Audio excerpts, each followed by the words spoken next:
বিসমিল্লাহির রহমানির রহিম। সুপ্রিয় দর্শক বন্ধু ও যারা ধান চাষ করে থাকেন তাদের সবাইকে স্বাগত জানাচ্ছি ধান ক্ষেত থেকে। আমি এখন ধান রোপণ করছি, তো দেখতে পাচ্ছেন কত সুন্দর করে। আসলে ধান রোপণের যে নিয়মগুলো, আমরা নিয়মগুলো মানি না, সেই নিয়মগুলো না মানার কারণে আমাদের কিন্তু ফলনটা ভালো হয় না। আমরা ধানগুলো লাগা হচ্ছে লাইনে, এটা লাইনে লাগানো হচ্ছে। তো আমরা ফলন, কাঙ্ক্ষিত ফলন না পাওয়ার একটা মাত্র কারণ যে আমরা ভাবি যে এরকম একটা দুইটা দিয়ে এরকম লাগিয়ে দিই, কিন্তু ঘটনা যেটা তো ভুল সিদ্ধান্ত। একটা গাছ থেকে যদি 3টা খুশি হয়, তাহলে যদি 5টা গাছ লাগান তাহলে 5টা গাছ থেকে হবে 15টা। তো সেক্ষেত্রে আপনাকে মিনিমাম, যদি আপনার দেশীয় ধান হয়, হাইব্রিড বাদে দেশীয় কোনো ধান হলে আপনাকে 5টা থেকে 7টা দিতে হবে কমপক্ষে।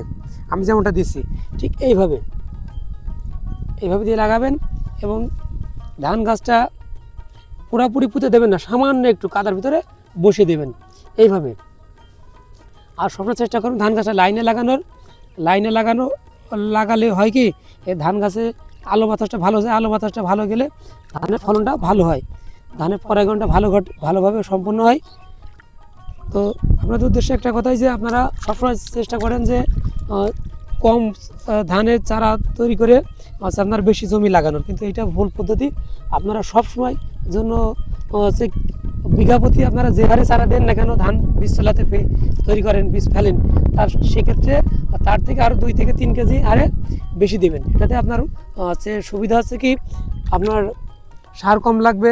বর্তমান সময় সার কীটনাশকের যে পরিমাণ দাম বেশি, আর এই পদ্ধতিতে ধান লাগালে আপনার হচ্ছে সার কম লাগবে। আর যদি 1টা 2টা করে লাগান, সেক্ষেত্রে আপনাকে ধানের গোছা করার জন্য অতিরিক্ত সার দেবেন, সেক্ষেত্রে খরচ আপনার আরও বেশি হবে। তো আমার মনে হয় যে এরকম মিনিমাম 1টা 2টা 3টা 4টা 5টা 6টা 7টা এরকম 7টা এরকম একটা ধান দিয়ে গোছকে এইভাবে লাগাবেন।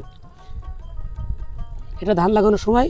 আর ধান লাগানোর জন্য যে আপনার যে চারার যে বয়সটা, এটা বড় মৌসুমে আপনার চারার বয়স হবে 25 থেকে 30 দিন, সর্বোচ্চ 35 দিন। 35 দিন কোনো ক্রমে আবার করবে না।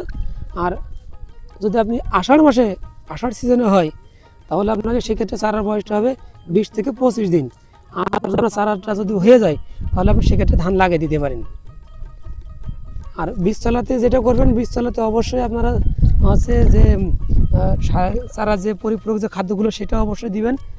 তাহলে ধান গাছগুলো লাগানোর সাথে সাথে এগুলো থেকে সুন্দরভাবে খুশি করবে।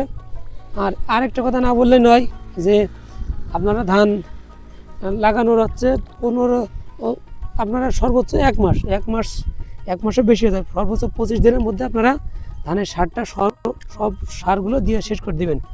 তা নাহলে হয় কি, দেখাচ্ছে আপনি ধান লাগালেন, হচ্ছে আপনার ধানগুলো হচ্ছে সারটা আপনি 50 দিন 55 দিন পরে দিলেন, ওই সারে কাজ করেন না। সাইড থেকে যে খুশি হবে, খুশি হলে আপনি মনে করবেন ধানের গোছাটা অনেক মোটা হয়েছে, ধানের ফলন ভালো হবে, কিন্তু আসলে একটা ভুল ধারণা।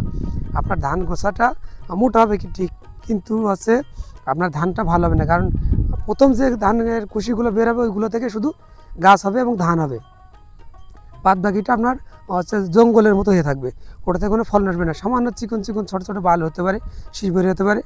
তো সেক্ষেত্রে বলবো যে আপনারা ধানের সারটা 1 মাসের মধ্যেই দিয়ে শেষ করলে বেশি ভালো হয়। আর বীজ চালাতে ধানের চারা থাকবে, তখন সিলিটেড জিঙ্কটা অবশ্যই স্প্রে করবেন। এই পদ্ধতি অনুসরণ করলে আশা রাখছি আপনারা ভালো একটা ফলন পাবেন। তো ধন্যবাদ দর্শক, আমাদের ভিডিওগুলো কেমন লাগে অবশ্যই জানাবেন। আর পরবর্তী এই ধান খেতের পরবর্তী আপডেট কিন্তু আপনাদেরকে অবশ্যই দেখাবো, ততক্ষণ সঙ্গে থাকুন। আসসালামু আলাইকুম। ভাই কটা ছবি তুলতে ভাই।